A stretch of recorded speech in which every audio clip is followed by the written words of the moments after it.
Сонымен тірліктің барлығы осы бір мешітпен болмаса Луизамен бітсе құба-құп болатын еді. Бізге Қуаныш есімді бір мырза Гүлдананың ағасы екен, иә? Мәлімдеме жасаған болатын. Гүлдананың туған ағасы. Луизаның гүл болып қалады десейші кесір. Енді 12 сентябрьге келейік. Мінекей 12 сентябрь. 12 сентябрьде мінекей тағы 13 минут. Мінекей 8 минут. Бұл таңертеңгі уақыттар звондаған мінекей. Оның кезінде бұл сабақта болу керек еді келіншегімде егіз. Міне 13 минут. Мінекей 11 секунд сағат бірде. Мінекей 2 минут сағат 2:17-те. 2:35-те 32 секунд.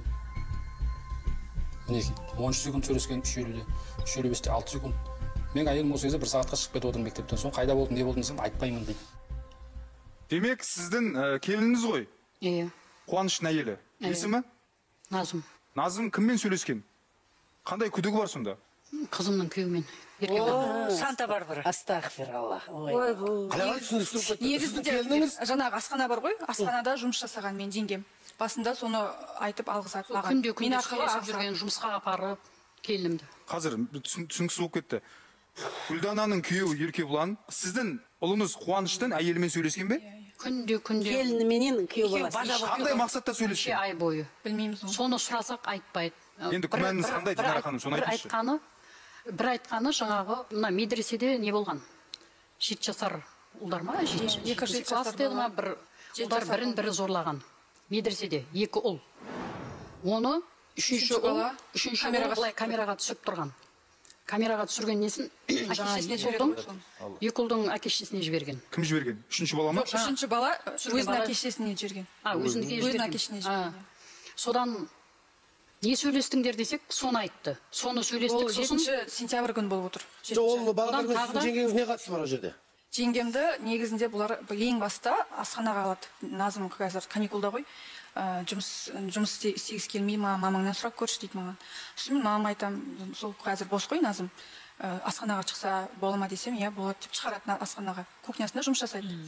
Сонымен жұмыс жасап жүріп, екеуі енді продуктасында бірге әкеп жүрген шығар енді. Екеуі жұмыс жасап, компания болып жұмыс жасап жүрді. Сонымен сол август бойы бұл екеуі сөйлесіп жүрген, 2 августтен бері телефон арқылы сөйлесіп жүрген, күнде. Сонымен не керек, сентябрь басталды, жеңгем өз жұмысына кетті. Өзінің жұмысы қай жер? Өзінің жұмысы Абай мектепте мұғалім болып жұмыс жасайды. Ұстаз ба? Ұстаз. Қазақ тілі әдебиетінен ұстаз болып жұмыс жасайды. Сол жерге жұмысқа кетіп, сол кезде де сөйлесіп жүреді 12 сентябрьге дейін. Күнде сөйлеседі. Сол 7 сентябрь күні бұлар 48 минут бойы сөйлескен.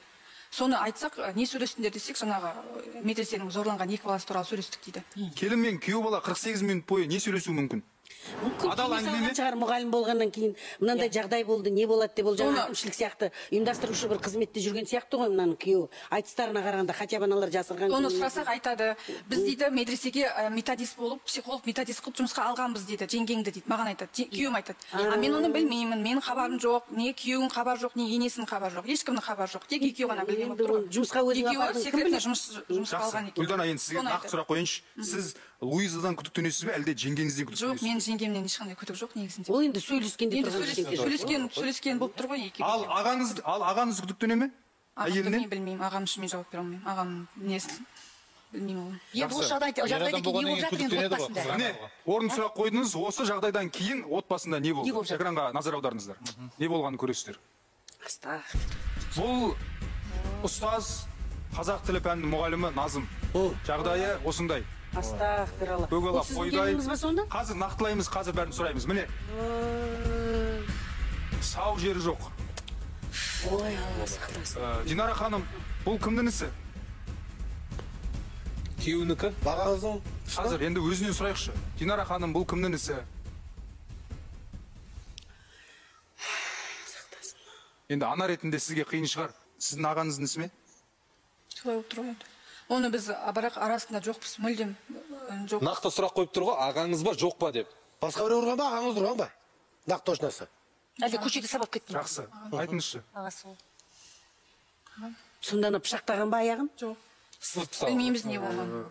Демек, ағаңыз осы бір ақпаратты естігеннен кейін ашуға булығып, өзінің әйелін көгала қойдай сабаған ба?